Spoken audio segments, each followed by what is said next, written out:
Welcome to The Explainer. Today we're digging into one of the absolute strangest confrontations of the entire Cold War. And no, it wasn't about missiles or spies.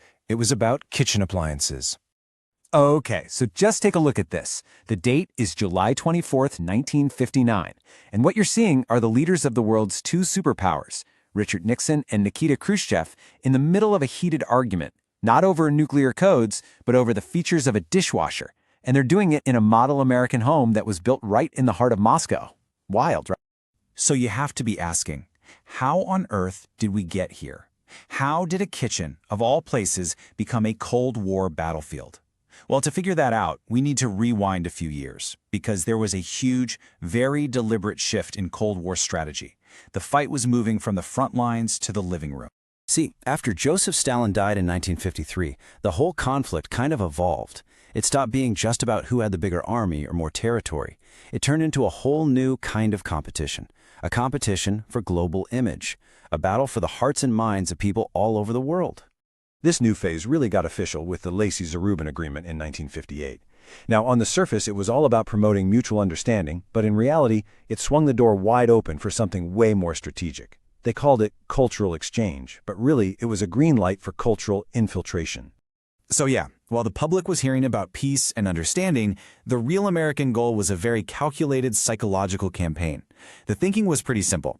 If you can't beat them with bombs, maybe, just maybe, you can win them over with blue jeans, Pepsi, and really, really fancy kitchens. And the main stage for this whole operation was the American National Exhibition, set up right in Moscow's Sokolniki Park. This was America's answer to a Soviet exhibition that had just wrapped up in New York a few weeks before. And let's be clear, this was no friendly little trade show. This was a massive propaganda operation. The U.S. government called it a psychological effort.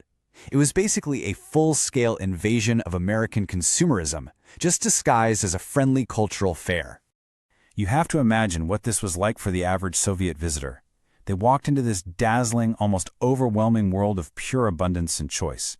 We're talking gleaming cars, hi-fi stereos, and endless fountains of Pepsi. This was an America they'd only ever heard about through state-controlled propaganda, and now suddenly they could see it and touch it. And the absolute crown jewel, the centerpiece of this entire exhibition, was the RCA Whirlpool Miracle Kitchen. This thing was futuristic. It wasn't just a kitchen, it was a vision of this push-button, easy-breezy domestic life. A technological fantasy designed to absolutely stun everyone who saw it. I mean, this was total household automation, straight out of a sci-fi movie. A dishwasher that literally drives itself to the table, a robot vacuum that cleans the floor all by itself. This wasn't just about making life easier. No, this was a powerful message. It was a way of saying, hey, the same American ingenuity that builds missiles can also revolutionize your home. So, you've got this incredible backdrop of shiny, futuristic appliances, and that's when it happens. This completely impromptu debate just erupts between Nixon and Khrushchev. And suddenly, these gadgets, these kitchen appliances, they become stand-ins for their entire political systems. Khrushchev, he immediately goes on the defensive. He tries to play it cool, you know. He's publicly dismissive, basically calling the whole thing a bluff. He's claiming, this is nothing special. We're on the verge of surpassing you guys anyway. All our new houses have this stuff. He even got a little satirical about it, kind of mocking the sheer excess of it all. At one point, he sarcastically asks if the Americans had invented a machine that, and I quote, puts food into the mouth and pushes it down. It was a clear jab at what he saw as just nonsensical American gadgets. But Nixon, he was clever. He completely pivoted. He reframed the whole conversation, arguing that these appliances weren't luxuries. No, they were tools of liberation for American women, freeing them from endless housework and making their lives better. Khrushchev fires right back, though, with a classic ideological attack. He implies that all these gadgets are just a gilded cage, a fancy way to trap women in the home, unlike in the Soviet system where women were supposed to be equal partners out in the workforce. So you see what's happening, right? This was never really about appliances. It was a fundamental clash of ideologies, playing out right there in a model kitchen. Nixon was selling the American dream of individual prosperity through consumer choice, and Khrushchev was defending the Soviet vision of collective progress and social equality. It is just fascinating how they framed everything. To Nixon, this kitchen was a symbol of freedom and efficiency, To Khrushchev, it was a trap.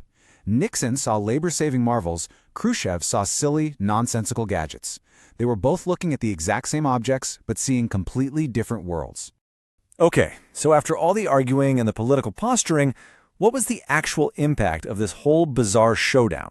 Did any of it really matter? Well, for starters, the numbers were just staggering. Over 6 weeks, 2.7 million Soviet citizens officially visited the exhibition. That's a mind-blowing number of people getting their very first unfiltered look at America. And reports say many more just climbed the fences to get a peek. And yeah, the exhibition left a huge impression. Millions of people tried Pepsi for the very first time. The 75 young Russian-speaking American guides were apparently flooded with secret notes and questions. Back in the States, the debate made Nixon look like a tough, seasoned diplomat. And that cultural infiltration, it was real. It ended up influencing everything from hairstyles to appliance design inside the USSR. And get this, the technology itself became another battlefield. The whole debate was recorded on a brand new Ampex color videotape recorder. And a whole diplomatic fight broke out over when and how the recording would be shown in each country. The Soviets even claimed the tape was edited to make them look bad. But the story has one final fascinating twist. That original historic videotape, the actual physical record of this iconic moment, has been completely lost to time. It just vanished. No one knows for sure what happened to it, and all we have left today are damaged copies. And all of this leaves us with a final question. Back in 1959, the battle for hearts and minds was fought over a kitchen sink and broadcast on TV. Today, that same battle is being fought with memes, with streaming services, and with global brands, all on a completely different kind of screen. It really makes you wonder, who's building the exhibition now?